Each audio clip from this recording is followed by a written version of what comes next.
Look, I am Captain Beaumont. This is my house and these are my keys. Here is my license and I suggest you verify my identity immediately. Officer Brandon Sheffield had been with the Portland Police Department for 14 years. And in those 14 years, he'd compiled a record that should have raised immediate concerns. 19 complaints, 16 of them involving African American citizens. A black cardiologist in the Pearl District accused of breaking into her own car. An African American attorney in the West Hills questioned about whether he really lived in the house he was entering. A black professor at Reed College detained outside a café in Laurelhurst for loitering while waiting for colleagues. Each one involved an African American professional in a predominantly white area. Each one followed the same script. Sheffield couldn't believe black people belonged there, owned property there, had legitimate business there. Each complaint ended identically. Implicit bias training that Sheffield attended but never applied. One Thursday afternoon in Portland, his 14 years of racial profiling collided with someone Sheffield never expected. An African American woman with credentials that commanded respect. Someone who knew the law, knew her rights, and knew exactly what Sheffield was doing. And that collision would finally end Sheffield's career, cost the city $1.2 million, and expose a department that had tolerated his pattern of racial profiling for nearly a decade and a half. An African American woman in her early 40s, Captain Imani Beaumont, was unlocking the front gate of a historic craftsman home in Portland's Irvington neighborhood. Captain Beaumont wasn't just anyone. She'd served 18 years in the United States Army, the last 6, commanding a military police battalion at Fort Lewis. She'd deployed twice, earned a Bronze Star, and retired last year to take a position teaching criminal justice at Portland State University. She was retrieving tools from her car to work on the rose garden she'd been restoring. Her home, her property, her Saturday afternoon project. No crime, no trespassing, no suspicious behavior, just a woman unlocking her own gate to access her own yard. But Officer Brandon Sheffield saw her through a lens warped by 14 years of unchecked racial bias. Couldn't process that an African American woman in this neighborhood, where homes averaged $850,000 and the population was 87% white, could actually own one of these historic properties. Couldn't imagine that the black woman he was about to confront was a retired Army officer who'd spent nearly 2 decades enforcing military law and training soldiers on constitutional policing. Before we continue, where are you watching from? If this is your first time here, please hit that subscribe button. Stories like these need to be shared, and your support helps us bring more truth to light.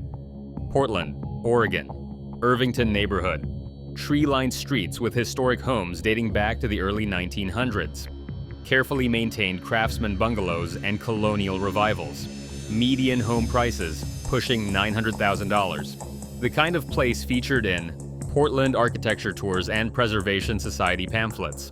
The neighborhood was 87% white, the kind of place where seeing a black face raises eyebrows, where African Americans are immediately assumed to be service workers or delivery drivers, never owners or residents.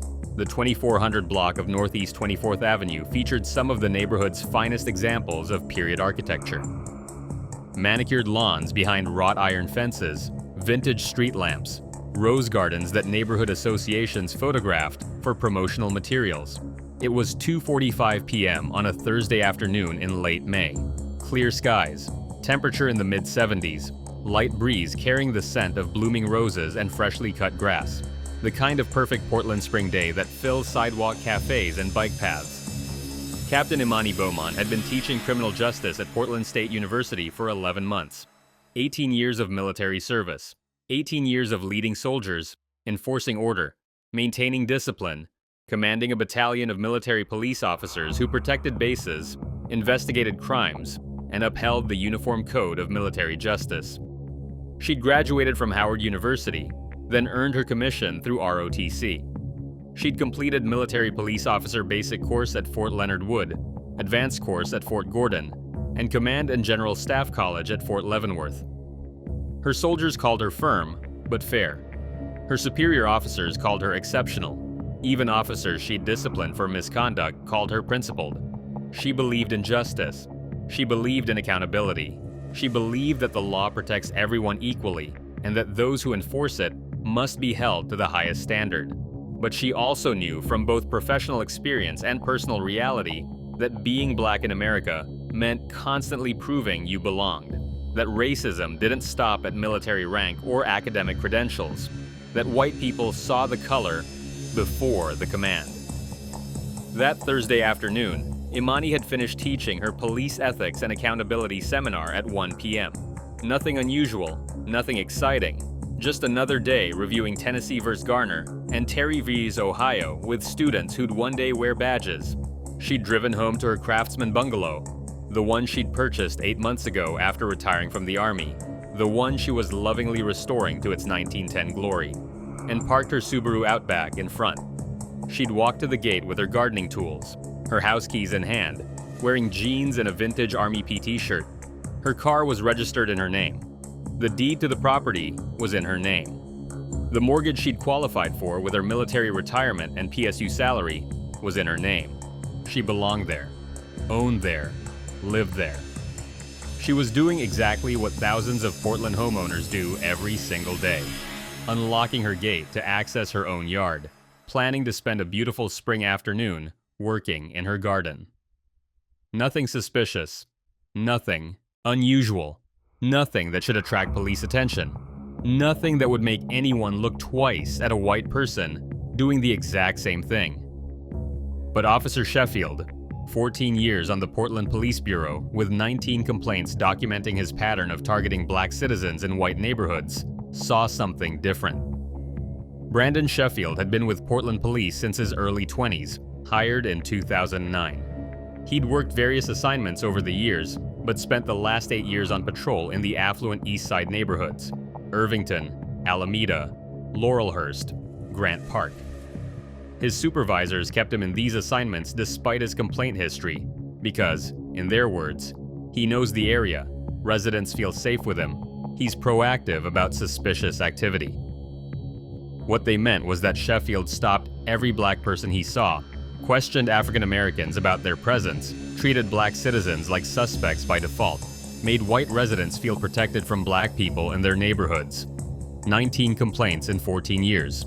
16 of them involving African American citizens. The pattern was unmistakable. 2016, a black nurse walking in Laurelhurst after her shift at Providence Hospital. Sheffield stopped her, demanding ID and asking what she was doing in the neighborhood. She lived 3 blocks away, had walked that route home for 2 years. Complaint filed, closed with implicit bias training. 2019, an African American software engineer sitting in his Tesla in the Pearl District parking garage. Sheffield approached with hand-on weapon, demanding proof of vehicle ownership and questioning his presence in the building. The man worked on the 12th floor, had parked in his assigned spot. Complaint filed, resolved with Diversity Workshop. 2021, a black physician leaving her clinic in the West Hills. Sheffield followed her for 6 blocks, pulled her over, claiming she matched a description, then spent 20 minutes questioning her about the vehicle, which was registered to her and had her medical specialty license plates clearly visible. Complaint filed, dismissed with written counseling. Every complaint told the same story. Sheffield saw African Americans in white spaces and couldn't accept their legitimacy, couldn't accept that they belonged. He assumed stolen vehicles, assumed trespassing, assumed criminal intent before criminal activity. He demanded proof of belonging, proof of ownership, proof of legitimate presence. Things he never demanded from white people in the same locations doing the same things. And when complaints were filed, the department responded with training certificates instead of discipline, with workshops instead of consequences, with one more chance instead of termination. Internal Affairs had a file on Sheffield that should have resulted in termination years ago. 19 documented incidents, 3 settlements paid quietly, 27 credible witnesses, 7 sustained complaints.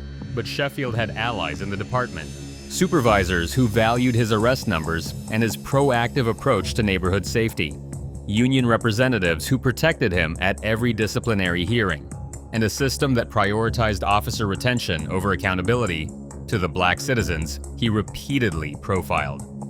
That afternoon, Sheffield was on patrol in Irvington when a call came through dispatch. Possible trespassing, 2400 block of Northeast 24th Avenue.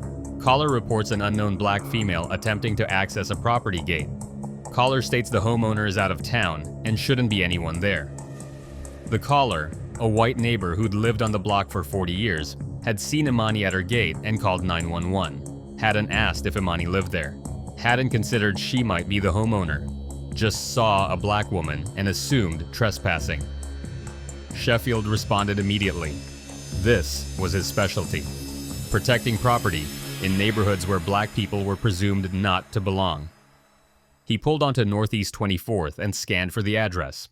There, at the gate of a beautifully maintained craftsman home, an African-American woman in casual clothes, keys in hand, a bag of gardening tools at her feet. Sheffield's mind made the calculation it always made. Black person plus historic Irvington home plus nice neighborhood equals doesn't belong. Probably trespassing, possibly casing the property. He didn't consider that this could be the homeowner. He didn't notice the keys in her hand, the tools at her feet, the comfortable familiarity with which she stood at that gate. He didn't observe that she was clearly accessing her own property. He saw what his biases trained him to see: a black woman who didn't belong. A situation that needed investigation. A possible crime in progress. Sheffield pulled his patrol car directly in front of Imani's Subaru, blocking it in. Do you think departments should track officers with multiple similar complaints and implement automatic termination after 3 sustained incidents of racial profiling? Drop your answer below. Imani heard the engine, turned, and saw the patrol car. Her stomach tightened. She'd lived this before. Not as a victim, but as a commander who disciplined military police officers for exactly this kind of conduct. She knew what was happening. Here we go again. Another cop who can't imagine a black woman owns property in his precious white neighborhood. Ma'am, step away from that gate. Sheffield's voice was sharp, commanding. Imani turned slowly, her hands visible and open at her sides. Officer, is there a problem? I'm accessing my property. Sheffield moved his hand to rest on his service weapon. I didn't ask what you're doing. I asked you to step away from the gate. This property owner is reportedly out of town. I'm the property owner. Imani kept her voice level, professional, the same tone she'd used commanding soldiers. This is my home. I live here. Those are my keys.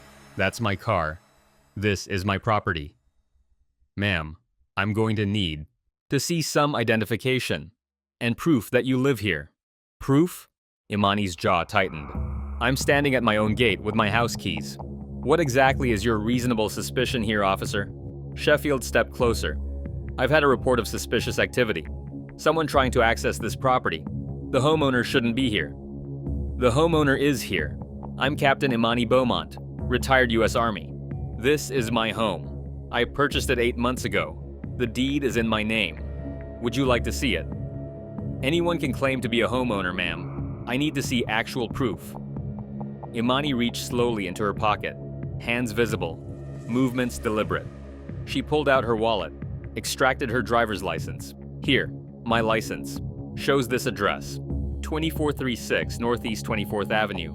My name, my photo, my property. Sheffield took it, examined it with exaggerated scrutiny. License can show an address, doesn't prove ownership. Could be a rental, could be fake, could be outdated. Outdated? I just renewed it last month. And why would I have fake documents showing this address? Officer, what crime do you think I'm committing? Standing at my own gate, holding my own keys, being black in Irvington? Ma'am, there's no need to bring race into this. Race? Imani's voice stayed controlled, but her words sharpened. Officer, I taught constitutional law to military police officers for 6 years. I know what unlawful detention looks like. You have no reasonable suspicion, no probable cause, no articulable fact suggesting criminal activity. Just a neighbor who called 911 because she saw a black woman and assumed I didn't belong. I'm following up on a legitimate call. A suspicious person call based solely on race isn't legitimate. It's racial profiling. And you're perpetuating it by demanding I prove I own my own home while standing at my own gate. Sheffield's face reddened. Ma'am, I'm going to need you to provide additional documentation. Property deed, mortgage statements, utility bills showing this address. Additional documentation? Imani stared at him. For what? Walking while black? Gardening while black? I'm a retired Army captain. I commanded 300 soldiers. I taught officers like you about constitutional policing and Fourth Amendment protections. And you're demanding I produce mortgage documents to justify my existence on my own property. Ma'am, if you continue to be uncooperative, I've provided my ID, I've explained my presence, I've shown you evidence I live here. That's cooperation, officer. What you're doing is harassment. Within 5 minutes, a second patrol car arrived. Sergeant Patricia Montgomery stepped out, a 16-year veteran who'd worked with Sheffield before and knew his complaint history. She'd tried to flag his pattern to command staff 2 years ago and been told to let Internal Affairs handle it. She approached and immediately saw the problem. A professional woman being harassed at her own home. A set of house keys lying on the ground where Imani had set them down. An officer demanding proof of ownership for someone clearly accessing their own property. Sheffield, what's the situation? Possible trespassing, Sarge. Got a call about someone trying to access this property. Homeowner's supposedly out of town. This woman claims to live here but can't provide adequate proof. Montgomery turned to Imani. Ma'am, may I see your identification? Imani handed it over, her frustration visible. Sergeant, I'm Captain Imani Beaumont, retired U.S. Army. This is my home. That's my driver's license showing this address. Those are my house keys. That's my car, registered in my name, parked in front of my house. I've been standing here for 20 minutes being interrogated by your officer for the crime of accessing my own property. Montgomery examined the license carefully, pulled out her phone, and called dispatch. Run a property ownership check on 2436 Northeast 24th Avenue. 30 seconds later, property owner listed as Imani L. Beaumont, purchased August 2022, current. Montgomery handed the license back. Ma'am, I apologize for the confusion. Officer Sheffield was following up on a call, but it's clear you're the homeowner. Confusion. Imani's voice was sharp now. Sergeant, there's no confusion. Your officer saw a black woman at a gate in a white neighborhood and assumed I was trespassing. Despite my ID, despite my explanation, despite the keys in my hand, he demanded mortgage documents like I need to prove I have the right to exist on my own property.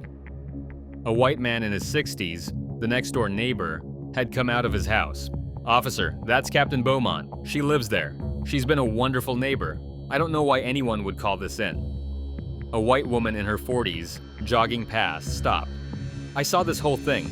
This officer has been harassing her for 20 minutes. She did nothing wrong. She's just standing at her own house. Montgomery looked at Sheffield. Officer, did you verify ownership before detaining her? I was in the process. You detained a homeowner at her own property based on a vague suspicious person call without verifying the most basic facts. That's not procedure, Sheffield. That's profiling. Within 15 minutes, Captain Linda Fitzgerald arrived. A 22-year veteran who'd been pushing for Sheffield's termination for 3 years and had been blocked by Union protection and command staff reluctance. She'd written multiple memos about his pattern. She'd documented the complaints. She'd warned this exact scenario would happen. She stepped out of her vehicle and took in the scene. A black homeowner detained at her own property. Multiple witnesses. Body cameras running. The pattern she'd predicted finally captured on video. She listened to Montgomery's briefing, examined Imani's ID, confirmed the property records, and spoke with the witnesses. Then she turned to Sheffield with an expression of finality. Badge and weapon, and now. Sheffield's face went pale. Captain, you just racially profiled a retired Army officer at her own home, Sheffield. You detained a homeowner for accessing her own property. You demanded proof of ownership from someone holding their house keys at their own gate. And this isn't your first time. It's not your 5th time. It's your 19th complaint. And 16 of them look exactly like this. Black professionals in white neighborhoods, and you can't accept they belong. I had a call. You had a racist neighbor who called 911 because she saw a black woman. And instead of verifying basic facts, you chose to harass a homeowner for 20 minutes. You escalated. You demanded documents no white person would ever have to produce. And you made this woman prove her humanity on her own property. Captain Fitzgerald's voice was steel. Badge and weapon. You're on administrative leave effective immediately. But let's be clear, your career is over.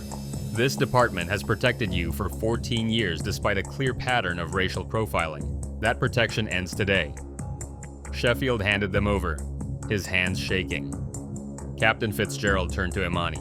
Captain Beaumont, on behalf of the Portland Police Bureau, I apologize. This was racial profiling. This was a violation of your rights. This should never have happened. You're right, Captain. It shouldn't have. But it did.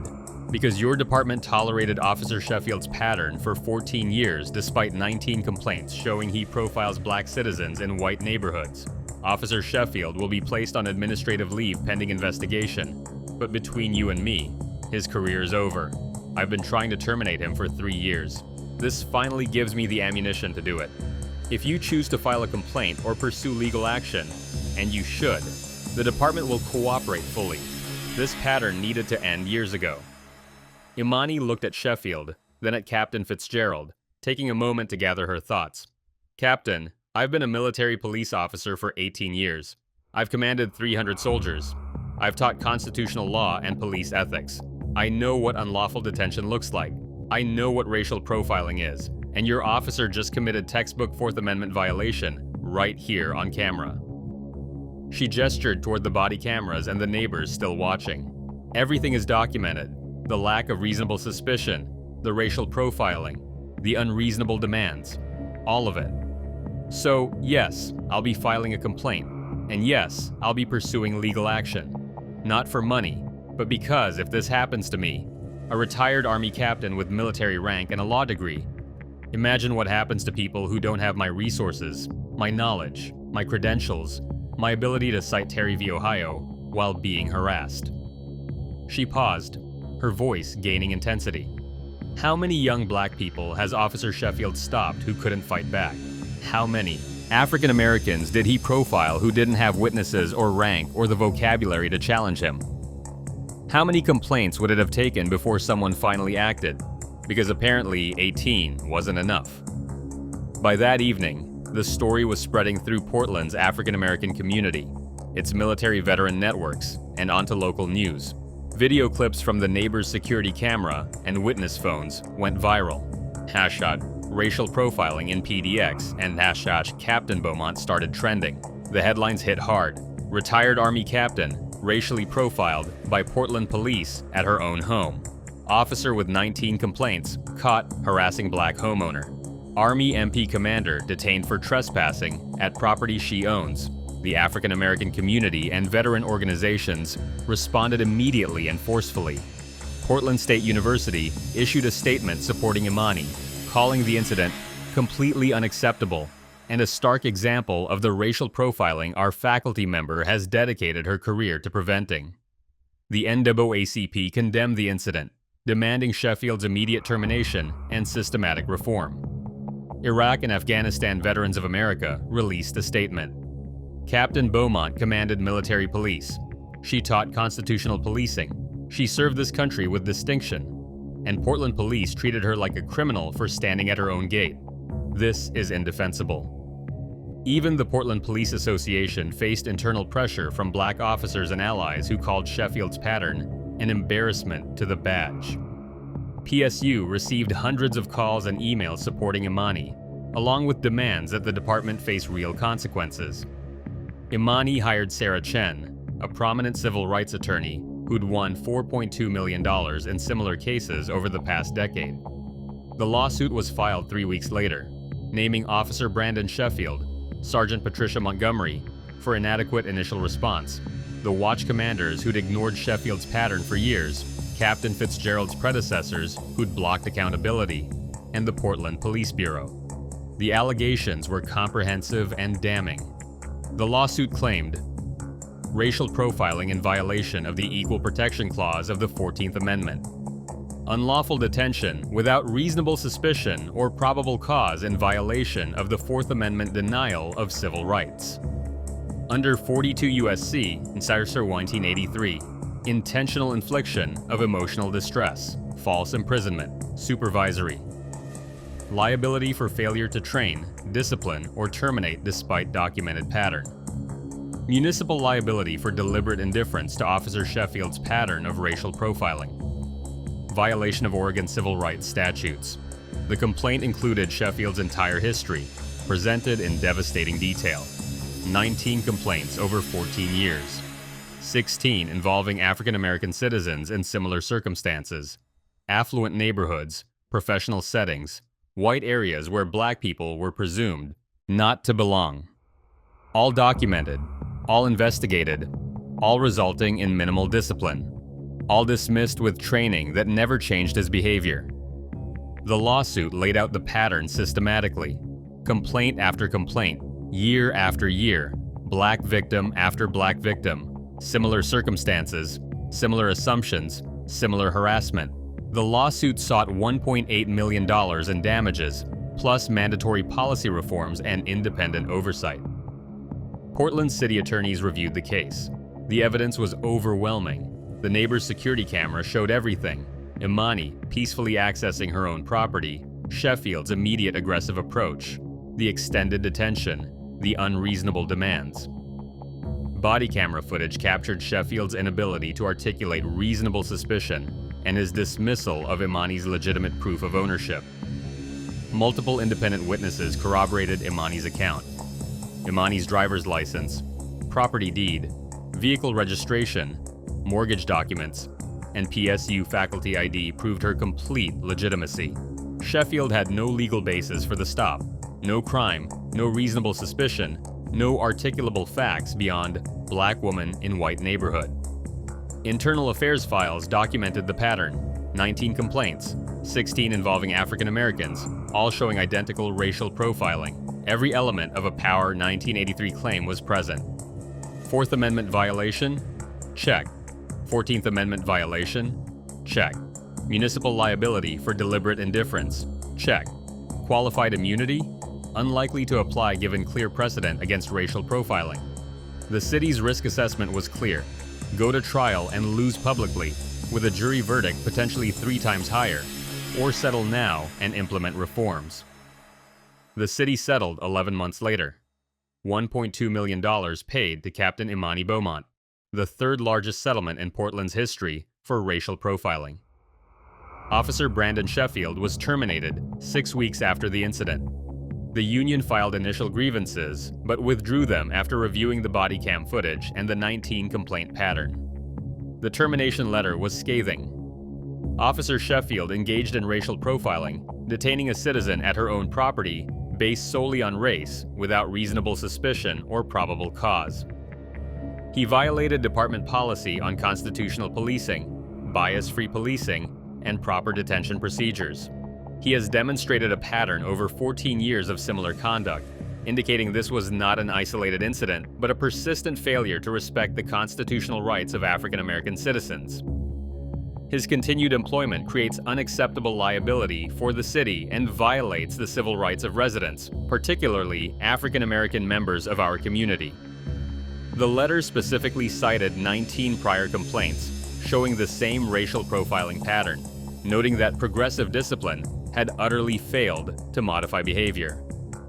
Employment terminated immediately without appeal rights due to the severity of constitutional violations. Sheffield's name was entered into the National Decertification Index, preventing him from ever working in law enforcement again. His 14-year law enforcement career ended permanently. No pension enhancements, no retirement in good standing, no law enforcement work anywhere. The union attempted to fight the termination initially, claiming due process violations and arguing progressive discipline wasn't properly followed. The city provided Sheffield's complete complaint file, the security camera and body cam footage, witness statements, and Imani's compelling testimony to the arbitrator. Faced with the documentation and mounting public pressure, the union recognized the case was indefensible. The union withdrew the appeal 3 weeks later with a terse statement about respecting the arbitration process. Sheffield released no public statement. Captain Imani Beaumont testified before Portland City Council at a packed hearing 2 months after the incident. Dozens of supporters filled the room. Fellow veterans, PSU colleagues, community activists, civil rights leaders. Local media documented every word. "I'm a retired Army captain. I've dedicated 18 years to serving this country, enforcing military law, teaching soldiers about constitutional rights and ethical policing. I've lived in Portland for nearly a year. I pay taxes here. I teach here. I own property here. I know my rights. I know the Constitution because I've sworn to uphold it and taught it to hundreds of future law enforcement officers. I know what unlawful stops look like because I've disciplined military police for committing them. And Officer Sheffield stopped me for standing at my own gate, for holding my own keys, for the crime of being black in a neighborhood where I own property. I was humiliated on my own street. I was treated like a criminal on my own property. I was detained for doing exactly what white homeowners do every single day without anyone questioning their right to exist. 19 complaints over 14 years, 16 involving African Americans. That's not bad luck. That's not mistakes. That's not a few bad apples. That's a pattern. That's policy. That's the department tolerating racism. A pattern your department tolerated for 14 years because Officer Sheffield's supervisors valued his arrest numbers over the constitutional rights of the black people he profiled. She paused, looking at each council member. $1.2 million is what it cost to finally remove one officer who should have been fired after complaint 3.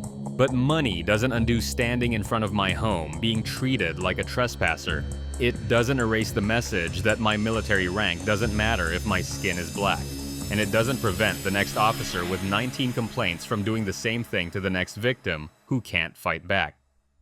This council needs to ask itself, why did it take 19 complaints? Why did it take a lawsuit? Why did it take someone with my military rank and legal training to finally get action? And what happened to all the victims before me who couldn't fight back? Standing ovation from supporters. Several council members visibly uncomfortable. Portland Police Bureau announced policy reforms 8 months later under pressure from the lawsuit settlement terms and community demands. The chief acknowledged the need for change and committed to preventing future incidents.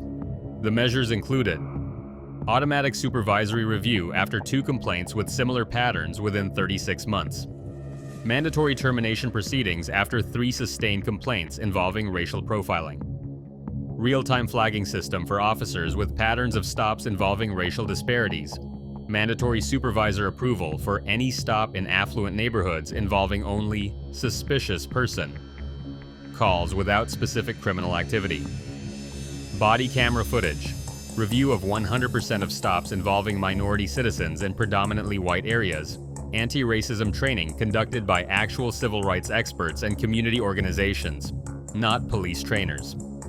Command staff accountability. Supervisors who ignore patterns face discipline up to termination. Community Oversight Board with subpoena power to review complaint patterns quarterly. Public reporting of stops by officer, race, location, and outcome. Integration of national decertification. Index checks to prevent hiring officers terminated for racial profiling elsewhere. The police union initially opposed command staff accountability and the 3-complaint rule, but accepted them after intense public pressure. Why do departments wait for the 19th complaint instead of acting on the 3rd? Why does it take a lawsuit to implement common sense accountability? Comment your thoughts. Reforms to be fully implemented within 9 months, with progress reports every quarter. This wasn't about one Thursday afternoon. This wasn't about one stop. This was about a department that let Brandon Sheffield profile black citizens for 14 years despite 19 documented complaints showing a clear pattern of racial profiling. The pattern was obvious from complaint 2. A black professional questioned in an upscale area. An African American resident asked for proof in their own neighborhood. It was undeniable by complaint 10. Same story, different victim. Same bias, different day. Same assumptions, different location. But Portland police kept Sheffield on patrol, kept assigning him to affluent white neighborhoods, kept ignoring the warnings, kept accepting the excuses until he finally profiled someone with the knowledge, resources, and courage to force accountability. Imani Beaumont paid the price, treated like a criminal at her own gate, detained for holding her own keys, humiliated in front of her neighbors for accessing her own property. The message delivered clearly. Your military rank doesn't matter. Your service doesn't matter. Your credentials don't matter as much as your race. Brandon Sheffield's career is over, terminated, decertified, barred from law enforcement permanently. That's consequence. The city paid $1.2 million. That's accountability. The department implemented reforms. That's progress. But those measures came after 14 years and 19 complaints. 14 years of black victims who didn't have Imani's military rank, legal training, or institutional support. 14 years of African American citizens who were profiled, harassed, detained, and had no recourse. No witnesses, no cameras, no resources, no platform, no one listening. How many others did Sheffield stop in those 14 years? How many young black people detained without cause? How many African American professionals questioned about belonging? How many homeowners humiliated who couldn't fight back? How many complaints never filed because victims knew nothing would change? The real question isn't why Sheffield did this. The question is why the system let him keep doing it. Why do departments wait for complaint 19 instead of acting on complaint 3? Why do they recognize patterns after 19 similar incidents instead of stopping them after 5? Why do they prioritize protecting officers with documented racial bias over protecting the black citizens those officers target? Why does it take a retired Army captain, someone with a military rank and credentials white people respect, to finally get accountability? Why do settlements come from taxpayer money while officers who cause them face no financial consequences? Because if we don't fix the system that kept Brandon Sheffield patrolling white neighborhoods for 14 years, if we don't address the culture that protected him despite the pattern, then we're just waiting for the next officer with 19 complaints, the next Army captain, the next African American homeowner who gets profiled for the crime of existing while black in the wrong neighborhood. This case represents thousands of others that never make news. Tens of thousands of black Americans profiled every year by officers who never face consequences. Millions of stops based on race, not crime. A system where being black is treated as reasonable suspicion. Comment if this should be federal law. Any officer with 3 similar complaints within 3 years faces automatic termination. No implicit bias training that doesn't work. No diversity workshops that change nothing. Immediate termination. 3 complaints, 3 similar incidents, 3 African Americans profiled in similar circumstances. That's not isolated incidents. That's a pattern. And patterns should end careers, not black people's dignity. And if you believe these stories matter, if you think 14 years of complaints should result in accountability before year 15, if you believe black homeowners deserve the same presumption of belonging that white people get automatically, then hit that subscribe button. We're exposing police misconduct. We're demanding real accountability. We're fighting for every black American who's been profiled. This isn't about one officer or one Army captain. It's about a system that gave Brandon Sheffield 19 chances, 19 complaints, 16 black victims, 14 years, while black Americans don't even get the benefit of the doubt. It's about departments that protect officers with documented patterns of racial profiling and the African American citizens who pay the price for that protection with their dignity, their safety, and their constitutional rights.